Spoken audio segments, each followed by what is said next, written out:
Boa noite a todos, eu sou o Bernardo, seu apresentador, e bem-vindos ao prêmio Cereja de Ouro, onde nós vamos premiar o pior episódio de JoJo's Bizarre Adventure. Só que hoje eu não tô sozinho, hoje a gente conta com a ilustre presença de um grupo incrível da crítica especializada, sendo eles o especialista em JoJo's Bizarre Adventure e doutorando em Golden Wind, Bernardo, o doutor em teoria da conspiração, João do aquele canal lá, o maior fanboy do Jotaro do site e ilustre Fernas da JoJo Brasil Adventure, e a gente conta também com a participação da escolha popular, que diante de uma votação vai decidir de fato qual é o pior episódio de JoJo, mesmo que eles não sejam tão confiáveis assim.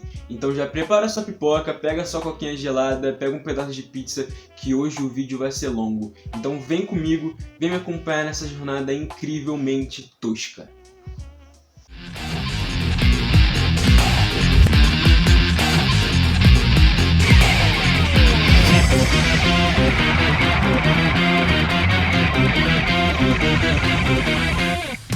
Depois do vídeo publicado nesse canal, intitulado como O Melhor Episódio de JoJo, o Capitão Escalércio ele entrou nessa saga, nessa missão de descobrir de fato qual era o pior episódio de JoJo. E o que ele descobriu vocês já vão entender, já que ele e toda essa companhia de peso prepararam diversas apresentações sobre cada um dos tópicos que a gente vai cobrir aqui essa noite. Mas depois de rever todos os candidatos a esse prêmio, as respostas simplesmente não poderiam ser diferentes.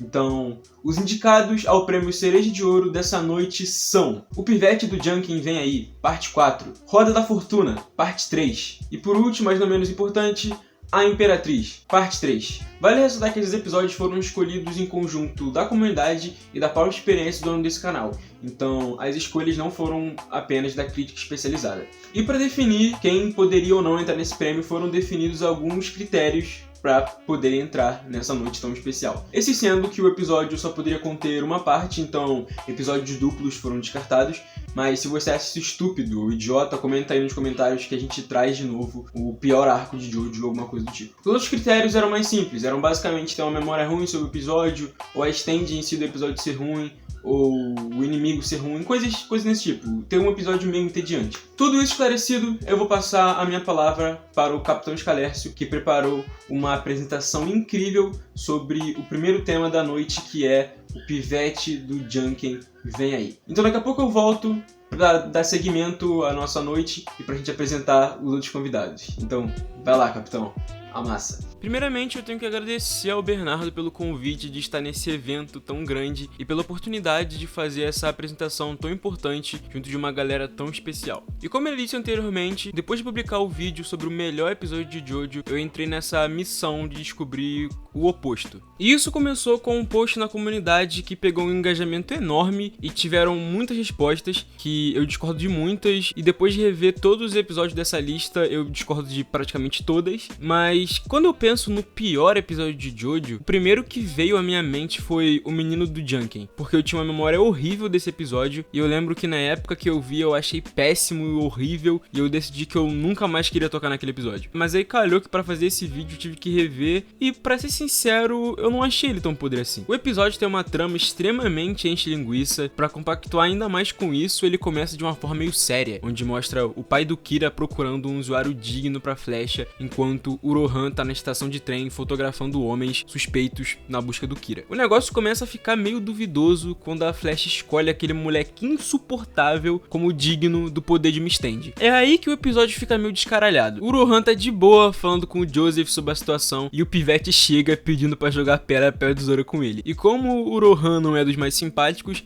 ele nega com aquele jeitinho super fofo. Só que depois de usar o Heaven's Door no garoto, ele decide só jogar o Junkin e meter o pé. Só que o moleque não desiste. E na próxima cena começa a ficar desagradável, porque o Rohan só queria sentar e ficar de boa, e o moleque vem encher o saco. Ele fica chorando e fazendo um puta auê desnecessário. Mas o que eu gosto nessa cena é como o Josuke tá chamando ele pra sentar com o grupinho com uma cara muito de puto, tá ligado? E eu admito que eu acho hilário o jeito que o Rohan fala com eles. Mas enfim, eles jogam o Junkin de novo e o moleque perde, de novo. Até esse ponto tava bem de boa, não tava nada de muito genial, mas nada de muito ofensivo. Na próxima cena, o Rohan Rohan entra numa livraria, ele acha um livro muito da hora, mas quando ele vai pagar, adivinha quem tá lá? A desgraça do moleque. E tem a melhor cena de longe desse episódio. O Rohan diz: tu quer jogar Junken, é? Já é então. E dá um socão na cara do moleque. Na moral, eu não sei explicar o quanto eu ri dessa cena vendo ele de novo. Eu juro pra vocês, eu rachei muito o bico. Só que no final de contas, a pedra dele não foi o suficiente. E o Rohan perde o round. Nisso, o garoto finalmente revela sua stand, Boy to Man, que funciona basicamente assim. O usuário precisa fazer uma melhor de 5. A cada vitória, o Boy to Man rouba 1/3 do stand do inimigo. E é isso. Eles jogam pedra, papel, tesoura 5 vezes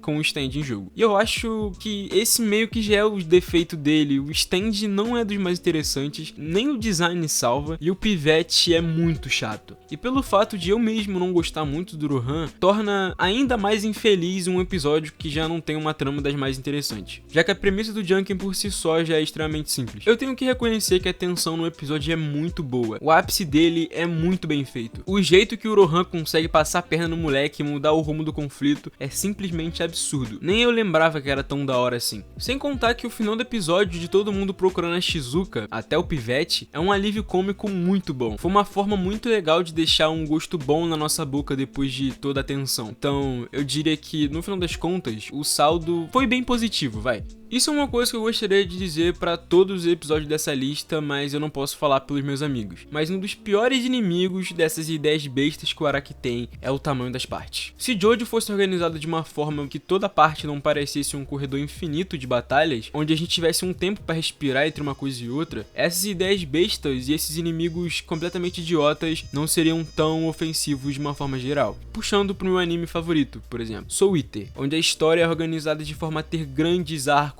e bem mais longos. Capítulos como o do Excalibur, onde é 90% alívio cômico e nada de muito importante, não dói tanto. Mas 4 episódios dessa lista são da parte 3. Então, isso num corredor de batalhas infinito, que alterna entre inimigos oks e ruins, é meio lamentável. Por isso que eu acho que maratonar Jojo é uma péssima ideia. Porque quando você vê 24 episódios em um dia, como eu próprio fiz com a parte 3, você acaba enjoando rápido demais e chega uma hora que você não tem paciência pra lidar com um stand que é um carro. Além de que você acaba criando uma memória ruim de um episódio que é só ok. Você vê aos poucos, ou um episódio por semana quando tá lançando, com certeza deve ser uma experiência muito mais gostosa e tranquila. Mas, como um amigo meu disse um tempo atrás, Jojo é igual Chaves. Você pode ver os episódios quantas vezes quiser e continua da hora. E é com essa filosofia profunda que eu passo minha palavra para o meu grande amigo João do aquele canal lá. Ué, cadê o João que ele não chegou ainda? Não, pera aí que ele mandou mensagem aqui no WhatsApp. Meu Deus do céu, cara. Rapaziada, o João teve um pequeno imprevisto, então acho que ele não vai poder colar agora, então eu vou ter que chamar o meu backup. Então chega aí, Fernas, manda bala. E aí, maninhos, tudo beleza? Aqui é o Fernas do canal Jojo Brasil Adventures. Tudo certinho com vocês? Já vacinaram? Ó, tem que vacinar, hein, cara. Vacinem logo, cara, pra acabar logo com esse vírus aí, mano, por favor. Enfim, o Bernardo me convidou pra falar de episódios ruins em Jojo. E eu já logo escolhi de cara o episódio da stand Impress, ou Imperatriz, né? Caso você não esteja se lembrando de qual stand eu estou falando, é aquela verruga escrota no braço do Joseph, lá na parte 3. Sim, é sobre isso. Tranquilo, mas bora entender como tudo aconteceu, né? Tudo começou depois que o Punaref e o Kakuin eliminaram o capanga de Gale, que é conhecido por ter 2 mãos direitas e um stand bem legal, inclusive, que habita em espelhos e em qualquer objeto reflexivo. Aí chega o Whole Horse enquadrando os dois, achando que o Gale, que era seu parceiro, ainda estivesse vivo para ajudá-lo. Mas ele passa o maior vexame, porque ele só se ligou depois que o Gale já estava morto, ele já tinha ido pra vala já. Então ele tenta fugir porque ele sempre tem um lema de ser o número 2 e tal, ele é malandro, né, vocês sabem. Só que aí chega de surpresa o Jotaro e o Joseph, né, deixando o nosso pistoleiro totalmente encurralado. Daí o Punaref, que era o cara que estava mais sentido pela, entre aspas, morte do Avidol, que eu digo que é o cara que estava mais expressando isso, decide matar o Whole Horse ali mesmo com seu Silver Cariote. Mas, para a sorte do nosso mercenário favorito, uma moça se agarrou no Punaref, né, gritando: "Fuja, Whole Horse, eu te amo, fuja". E como o Whole Horse não era bobo nem nada, se aproveitou que todo mundo estava distraído por conta da moça e pegou seu cavalo e fugiu. Enquanto tudo isso acontecia, o Joseph percebeu que no braço da mulher tinha um machucado e resolveu tratá-la amarrando um pano, fazendo um gesto gentil, enquanto falava coisas de consolação, tipo, ela estava sendo manipulada pelo Whole Horse e tal, tal, tenho compaixão. Até que uma gotícula de sangue que saiu desse machucado da moça caiu no braço do Joseph e começou a coçar bastante. E é aí que o nosso episódio grotesco, bizarro, né?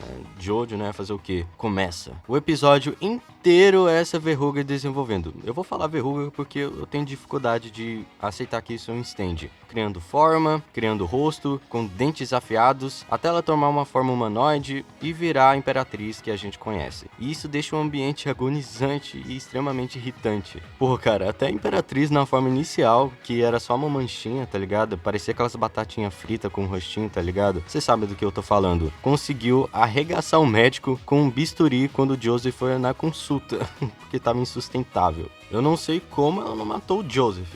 Além dela ficar toda hora, haha, você é um merdinho, seu velho gagá, tá, não sei o que. Cara, pelo amor de Deus, que bicho chato. Toda hora esculachava o velhinho José, cara, tadinho dele. Porém, ela não sabia que o nosso senhor Joestar era malandro. Tudo bem que ele estava esperneando, chorando, desesperado, mas a todo momento ele estava pensando em um plano. E colocou aquela maldição dentro de um material viscoso e enforcou ela com seu Hermit Purple, deixando um sentimento de, sabe, alívio no ar. Pois é, o Araki estava bem inspirado quando fez essa anomalia da natureza. E entre várias outras, querendo ou não. Então, é basicamente isso. Valeu, galerinha. Tamo junto. Um beijo.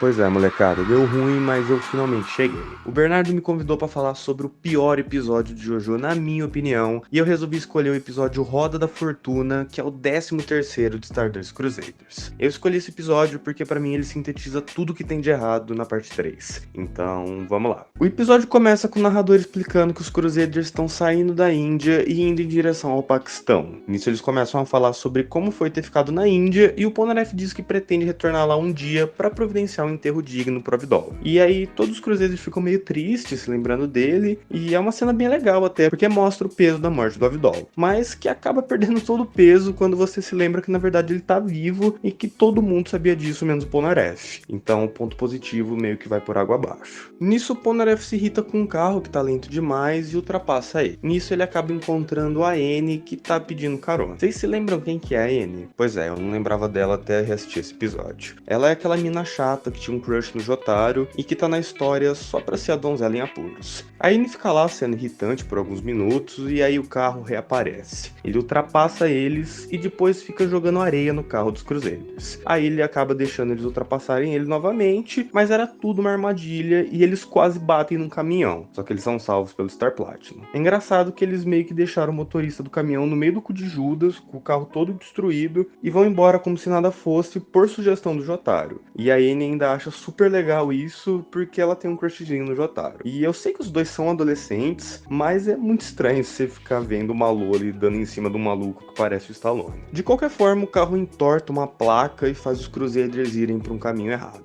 Eles param num boteco de beira de estrada para tomar garapa, e aí eles veem que o motorista tá por lá. E aí a solução genial que eles encontram para descobrir quem que é o motorista é descer o cacete em todo mundo que tá no bar. Levando em conta que todo mundo em JoJo tem 300 de QI durante as lutas, é difícil de engolir que o único jeito de descobrir quem que era o motorista era só sair batendo em todo mundo. Isso é literalmente uma coisa que o Okuyasu faz na parte 4 e que todo mundo zomba ele por ele ser um idiota. Mas todos os Crusaders estão fazendo isso aqui. O motorista na verdade estava só tentando confundir eles e estava dentro do carro o tempo inteiro. Nisso ele vai embora e os Crusaders começam a seguir ele. Mas mais uma vez são colocados numa armadilha e quase caem num precipício. O carro do vilão então começa a empurrar eles e o Polnareff fica pisando no freio para evitar que eles caiam. E nisso ele simplesmente para de fazer isso para sair do carro, se esquecendo que era justamente isso que estava impedindo eles de morrerem. É uma solução tão ridícula e desnecessária que só parece que o Araki tirou isso de um roteiro do Zorra Total. Depois disso você tem uma das poucas cenas realmente boas nesse episódio, que é o Hierophant Green e o Star Platinum trabalhando juntos para reverter a situação. É legal porque a gente quase nunca vê os Crusaders lutando juntos, e de qualquer forma eles conseguem jogar o carro da colina e ele aparentemente explode. No entanto, a alegria dura pouco e o carro surge do chão. E só aí eles percebem que na verdade o stand é o próprio carro, que se transformou num, sei lá, um Hot Wheels do inferno, eu não sei o que é isso. O Jotaro usa toda a sua inteligência e vai pra cima do stand como se nada fosse, e acaba sendo atingido por algo que não é revelado ainda. Eventualmente o Polnareff e o Kakyoin também são atingidos, e aí eles começam a fugir. Eles vão parar numa viela e a Annie quase morre, ela só fica chorando, esperneando e sendo insuportável, e eles fizeram essa cena de novo só pra provar que ela tem um crush no Jotaro. O Jotaro mais uma vez tenta ir pra cima do stand, mesmo isso não tendo funcionado da primeira vez, e nisso o vilão revela que o que ele atirou neles era gasolina. E eu sei que eu tô falando de JoJo aqui, que tem esses plot twist maluco nas lutas acontecendo o tempo inteiro, mas mano, pensa bem, você fica um quarteirão de um posto de gasolina e você já começa a sentir o cheiro. Agora imagina que vem alguém e joga um balde de gasolina em você. Como que ninguém, tinha 5 pessoas, ninguém reparou nisso. O Kakyoin conseguiu descobrir o poder do The World com base em praticamente nada, mas não conseguiu perceber que ele tava fedendo gasolina. Enfim, o cara do carro usa essa vantagem pra tacar fogo no Jotaro. E aí ele começa a gritar e cuspir fogo por algum motivo, e ele começa a ser incendiado. Aí o vilão vai lá e quebra a quarta parede, dizendo que a parte 3 acabou. E é uma das únicas cenas no episódio que me fizeram rir, porque é um negócio que acontece tão do nada que eu nem sabia como reagir. E aí, mais uma vez, a gente tem um momento fodão do Jotaro, que ele vai lá e quebra o chão usando as próprias mãos. Porque, né, quem nunca? E aí ele revela o plot twist, que na verdade era só a jaqueta dele que pegou fogo. Sendo que a gente acabou de ver ele literalmente cuspindo fogo, gritando de dor. E além disso, tava todo mundo olhando pra ele. Ia dar pra ter visto ele abrindo um buraco no chão. E mesmo que ele conseguisse, ele ainda ia ter alguma marca de queimadura. E ele só sai de lá ileso, como se nada fosse. E aí, como sempre, começa a tocar o tema dele e ele começa a espancar o carro. E o cara, sei lá, tá tão em choque que não pensa em nada. Não pensa em recuar, não pensa em jogar gasolina nele de novo, não pensa em fazer nada. Só aceita o destino e é espancado pelo Star Platinum. E aí a gente acaba descobrindo que o dono do stand era só um maluco random que só tem os braços fortes e o resto é todo fraco e que tem uma barriga de chope enorme. Todo mundo começa a rir dele, eles deixam ele preso numa pedra e vão embora. Você acaba tendo um cliffhanger pro próximo episódio, como é de costume, mas a base do episódio acaba nessa cena deles indo embora no carro que pertencia ao stand user. E por que eu acho que esse é o pior episódio de JoJo? Primeiro que ele é totalmente filler, você pode pular ele sem medo nenhum. A Annie aparece nesse episódio só pra ir embora no próximo, ela tem zero desenvolvimento, tem zero relevância e só tá lá pra ficar gritando no ouvido de todo mundo. Metade do episódio se resume a eles dirigindo e o Polnareff fazendo barbeiragem, e quando chega na luta mesmo, ela dura 5 minutos. Eu realmente gosto da ideia do stand ser um carro, mas eu acho ele muito mal aproveitado. A luta é bem rápida e a solução dela é bem idiota. Deu pra ver que eles emburreceram demais os Crusaders nessa em prol do roteiro. Dava pra você ter aproveitado todo mundo na luta, mas todo mundo é jogado pra escanteio pra ficar forçando um protagonismo no Jotaro, igual acontece em quase todo episódio da parte 3. Esse episódio é tão monótono, chato e insuportável que eu tive que assistir na velocidade 1.5 na Netflix. Então, se você for reassistir Stardust Crusaders, pula esse episódio que você não vai perder nada. Você vai ganhar 20 minutos da sua vida que eu perdi fazendo isso daqui. Muito obrigado por isso, inclusive, Bernardo. E eu tô de volta, depois dessas apresentações incríveis que os nossos amigos puderam proporcionar pra gente. Eu tô simplesmente orgulhoso de ser um dos cabeças desse projeto tão incrível que a gente conseguiu reunir nessa noite de hoje. Mas antes da gente ir direto ao ponto, pra nossa premiação, pro grande momento do vídeo de hoje, eu só queria dar alguns recados antes da gente ir direto ao ponto, obviamente. O primeiro é que, me desculpe pelo áudio do começo desse vídeo, é porque eu simplesmente esqueci que eu tinha pagado muito caro no microfone. Apaguei da minha mente o fato de que eu tinha um microfone, então desculpa por isso. O segundo é que 2 pessoas não puderam comparecer na noite de hoje, então a nossa apresentação acabou ficando com um buraquinho meio chato. Mas eu espero que isso não tenha atrapalhado de forma alguma o seu entretenimento e a sua diversão que esse vídeo pode ter proporcionado pra você. Esses eram os recados simples que eu tinha pra dar, então me desculpa pelos infortúnios. Além de que não reparem de que eu voltei pro final do vídeo com uma roupa diferente, um óculos diferente, um wallpaper diferente no meu computador e sem bigode, tá? Isso aí é detalhe, não é porque eu gravei essa parte do vídeo 5 dias depois da primeira, tá? Isso é detalhe. Mas fora isso, acho que a gente já pode de fato completar a nossa premiação. Já me passaram aqui o resultado. Então o resultado do prêmio de pior episódio de JoJo da crítica especializada vai ser Roda da Fortuna! Vem cá pegar seu prêmio, vem cá! Não vem não. fica por aí mesmo. Particularmente eu acho que foi um prêmio completamente justo, ainda mais depois da argumentação do João, que foi simplesmente impecável. Eu acho aquele episódio 7 vezes pior depois de ver a parte que o João comentou. Então, o menino do Junkin, que o Capitão Scalers comentou, parece até brincadeira de criança, perto do Roda da Fortuna. De fato, é um episódio meio complicado. Então eu acho que o prêmio foi extremamente merecido e ele simplesmente deixou os outros concorrentes no chinelo. Mas a gente ainda tem outro prêmio para entregar na noite de hoje, o prêmio da escolha popular, que tá aqui no meu papel também. Então, estão curiosos para saber? Acho que você já sabe a resposta, né? Segundo a escolha do público, aparentemente com mais de 70% dos votos, a escolha popular decidiu que o pior episódio de Jojo é o pivete do Junkin vem aí. Que loucura, né? Escolha popular é escolha popular, não tem como a gente discordar deles, correto? Mas eu disse no começo do vídeo que eles não eram dos mais confiáveis. Eu acho que é isso. O pivete do Junkin vem aí e Roda da Fortuna podem ser considerados oficialmente como os piores episódios de JoJo's Bizarre Adventure. E se você chegou até aqui, eu espero que você tenha gostado do vídeo. Deu muito trabalho pra editar, o vídeo ficou imenso, eu tive muita dor de cabeça, mas no fim das contas, eu acho que eu fiz um trabalho incrível, tirando alguns errinhos. Mas eu tô muito orgulhoso de ter produzido esse vídeo. Eu tô muito feliz também de poder ter trabalhado com essa galera que eu gosto tanto, o Fernas, do JoJo Brasil Adventure, o João daquele canal lá que é meu amigaço, aliás, um beijo, João. E eu sou extremamente grato por essas pessoas acreditarem em mim e confiarem no meu potencial. Então se você chegou até aqui, por favor, deixe seu like, se inscreva no canal se você não conhecia, compartilha com algum amigo seu que também curte Jojo, comenta aí embaixo se você discorda das nossas opiniões ou se você concorda plenamente, e assiste algum dos vídeos que estão passando na tela. Eles são tão legais quanto esse que você acabou de assistir. Eu sou o Bernardo, o alter ego do Capitão Scalércio, e até o próximo vídeo. Abraço.